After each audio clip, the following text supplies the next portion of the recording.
महाराज की, धर्मवीर संभाजी महाराज की. धन्यवाद. धर्माचे पालन करणे पाखंड खंडन, हेच आम्हा करणे काम, बीज वाढवावे नाम.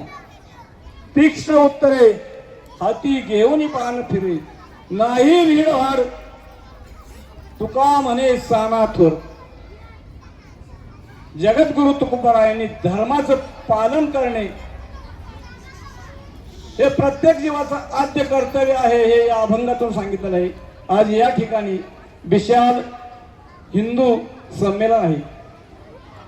खरोखर 100 वर्ष आपल्या संघ परिवाराला झालेले आहेत. संघाचं योगदान धर्माबद्दल सांगायचं म्हटलं तर, धर्मो रक्षिती रक्षितः हे आपलं ब्रीद वाक्य आहे. धर्माचं रक्षण केलं तर धर्म आपलं रक्षण करेल. धर्म जर लयाला जात असेल आणि आपण त्याकडे फक्त मुख सहन करत बसलो आणि शांत बसलो तर आपणही लयाला गेल्याशिवाय राहणार नाही. कारण धर्म हा सावयव पदार्थ नाही, हा धर्मीच्या आश्रयावरती आहे. म्हणून प्रत्येक हिंदूंनी जागृत झालं पाहिजे. आपला हिंदू धर्म हा सहिष्णू असला जरी हितावह आहे. आपल्यावरती जो जो प्रसंग आला तो तर आपल्या पूर्वजांनी, आपल्या साधू संतांनी, आपल्या ज्या महात्म्यांनी अनेक ह्या धर्मावरती आलेली संकट निवारण केली. पहिलं तुम्हाला धर्म संकट सांगतो. आज जर शंकराचार्य जर नसते तर हिंदू धर्म राहिला नसता. आद्य शंकराचार्यांनी खंडन मंडन अनेक शास्त्रांचा वाद करून हिंदू धर्माचं जे तत्व आहे त्या तत्वाचं रक्षण केलं. म्हणून आद्य शंकराचार्यांचे आपल्यावरती फार मोठे थोर उपकार आहे. व्यासांनी जे आपल्यावर 18 पुराणे करून ठेवली तोही आपल्यावरती फार मोठा उपकार आहे. ज्ञानेश्वरी पहिल्या अध्यायात सांगितलेलं आहे. संत ज्ञानेश्वर महाराजांनी ज्ञानेश्वरी करत असताना, सांगत असताना ज्ञानेश्वरी बद्दल ते सांगतात की व्यासांचा मागोवा घेतो, भाष्यकारा ते वाट पुसतो. म्हणजे व्यासांचा मागोवा घेत, भाष्यकार म्हणजे आद्य शंकराचार्यांचा मागोवा घेत हा ज्ञानेश्वरी ग्रंथ भावार्थ पूर्ण करत आहे. हे सांगत असताना त्यांचं माऊली विसरले नाही. तर तुम्ही आम्ही आद्य ज्यांचे ज्यांचे हिंदू धर्मावरती फार मोठे उपकार आहे असे. त्यानंतर छत्रपती शिवाजी महाराज त्यांच्या अवस्था अशी अवस्था झाली, कारण समर्थ त्याच काळातले समकालीन. कोठे जावे काय करावे आरंभिली मोहरी, कल्याण करी रामराया जनहित विवारी, अशी अवस्था होती. आणि त्यावेळेस छत्रपती शिवाजी महाराजांना आपल्या या धर्मासाठी, आया बहिणीची इज्जत राखण्यासाठी हातावरती स्वतःचं काळीज घेऊन रात्रंदिवस घौडदौड करावं लागली आणि त्या धर्माचं जतन केलं. 18 प्रगड जाती आपल्या बरोबर घेतल्या.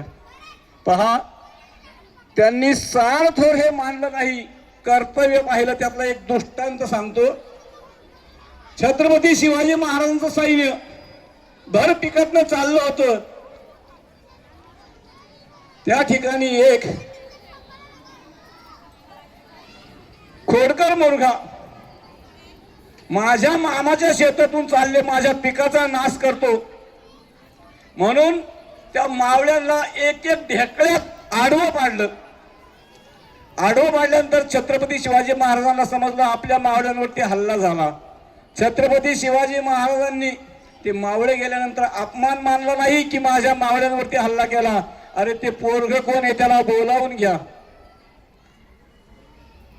सन्मानाने बोलावून घेतलं. घरचे घाबरले होते. आपल्या पोरांनी मावळ्यांना मारले, घोडे जखमी केले, दगडही मारले. काय करावं? त्या छत्रपती शिवाजी महाराजांनी त्या पोराला राजा बनवलं. राजा म्हटले का ते? आज मल्हारराव होळकर राजे म्हणून प्रसिद्ध झाले. कारण त्यात त्यांनी काय पाहिलं? शौर्य पाहिलं. अशा 18 प्रगड जातींना बरोबर घेऊन एक एक हिरा आणि त्या हिऱ्याचं जतन करून आपला देव, देश, धर्म याचं रक्षण केलं. त्यांचे सुपुत्र आज आपण जो मास पाहतो आहे, धर्मासाठी किती अत्यंत वेदना सहन केल्या, पण धर्माला कुठं कलंक लागू दिला नाही. यांचं फक्त आपण चरित्र गायचं, आठवण करायची. आपल्यावर काही जबाबदारी आहे का नाही? आजही आपल्या धर्मावरती अनेक संकट येतात, पण आपण मूक यांनी पाहिली नाही पाहिजे. प्रत्येक हिंदूंनी जागा झाला पाहिजे. अनेक ठिकाणी आपल्या धर्मावरती, आणि आमचा वेदांत सांगतोय, जेव्हा जेव्हा धर्मावरती ग्लानी येते ना, भगवंत सुद्धा शांत बसत नाही बरं का. यदा यदा हि धर्मस्य ग्लानिर्भवति भारत अभ्युत्थानम धर्मस्य तदात्मानं सृजाम्यहम्. भगवंताला अवतार घ्यावा लागतो. आणि तेच आम्ही नेहमी सांगत असतो, तुम्ही आणि ही जी आहे ना, ही भगवंताचीच रूप आहेत. आज हा मर्दानी खेळ लहान मुलांनी करून दाखवलं ना, हे एक देवाचे अंश आहेत. आणि हे हिंदूंनी लक्षात ठेवलं पाहिजे. म्हणून मी तुकोबरायांचं प्रमाण सांगितलं की धर्माचे पालन करणे पाखंड खंडन. धर्माचं पालन करायचं म्हणजे काय हो? धर्म आपल्याला काय शिकवतो? आपला धर्म हा सोम्या गोमेने निर्माण केलेला धर्म नाही का. हा हिंदू सनातन धर्म आहे. ही हिंदू म्हणजे आपली जीवन सुव्यवस्थित जगण्याची पद्धत आहे, रीत आहे. आणि त्या रीतिरिवाजाला कोणीही धक्का लावू शकत नाही. पण तरी आपण शांत राहू नये. म्हणून धर्माचं पालन करणं हे प्रत्येक जीवाचं आद्य कर्तव्य आहे. आणि पाखंड्यांचं काय करायचं? करणे पाखंड खंडन. पाखंड्यांचं खंडन केलं पाहिजे. पाखंडी भरपूर होतात, आपल्यातच निर्माण होतात. आपल्यातच अशा पाखंड्यांचं खंडन करणं हे आपलं काम आहे. आणि या पाखंड्याचं लालनचं पालन जर केलं आणि ही पाखंडी आपल्याला वरचढ होतात, म्हणून या पाखंड्यांचं खंडन करणं हे जगद्गुरु तुकोबारायांनी तुम्हाला सांगितलं. धर्माचं पालन करायचं असेल तर पहिलं पाखंड खंडन. जसं भात शिजवायचं असेल तर खडे वेचून बाजूला काढले पाहिजे. खडे जर वेचून बाजूला काढले नाही तर तो भात व्यवस्थित होणार नाही आणि तो शिजलेला अन्न आपल्याला त्रास देतं. त्याप्रमाणे हे जे धर्मावरती असलेले खडे ते बाजूला काढून धर्माचं पालन करावं. तुकोबाराय सांगतात,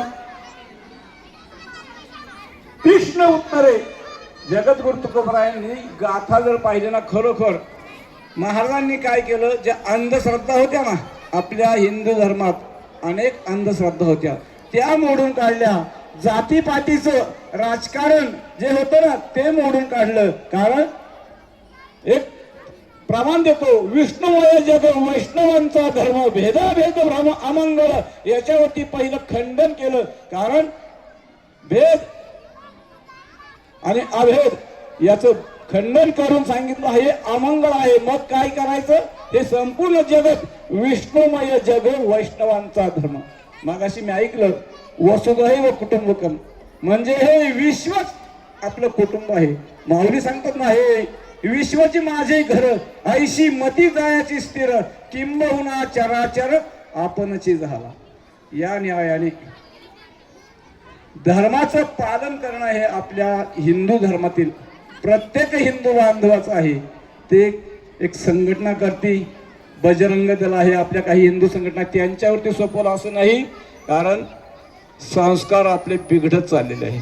पाश्चात्य देशातील संस्कृती आपण स्वीकार केलेला आहे. कशावर म्हणाल तर पहा, जे वाढदिवस साजरे होतात ना, वाढदिवस साजरे होतात ते आपल्या हिंदूंचे नाही. औक्षण करणं हे आपलं हिंदूंचं तत्व आहे. दिवे विझवायचं हे आपलं संस्कृती. फुंकर मारून दिवा विझवायचा नाही, दिवा लावायचं, औक्षण करायचं, ही आपली संस्कृती आहे. आणि संस्कृती अशी आहे, चिंता. माऊलींची एक ओवी आहे, काय म्हणतात माऊली, आयुष्य जातंय, क्षणाक्षणाने एक एक वर्ष जाते ना, आपण वाढ साजरे करतो. गेलेल्याचे आपण तमा बाळगत नाही. किती वर्ष गेले आणि 80वा वाढदिवस साजरा करतो. अरे 80 गेले, आता राहिले किती? काही क्षण भंगुर नाही वरवसा, वारे सावध तोडा माया आशा. वाढदिवस काय साजरे करता? मग आपण धर्मासाठी कसं जगलो? संतांनी जे तत्व सांगितलं आपण तत्वनिष्ठ वागलो का? जीवनामध्ये आपला हिंदू धर्म मनुष्याला मुक्तीकडे, देवाकडे, मोक्षाकडे नेणार आहे. यच्च यावत जीवाला तत्वज्ञान देऊन मोक्षाकडे नेणारा असा हिंदू धर्म आहे.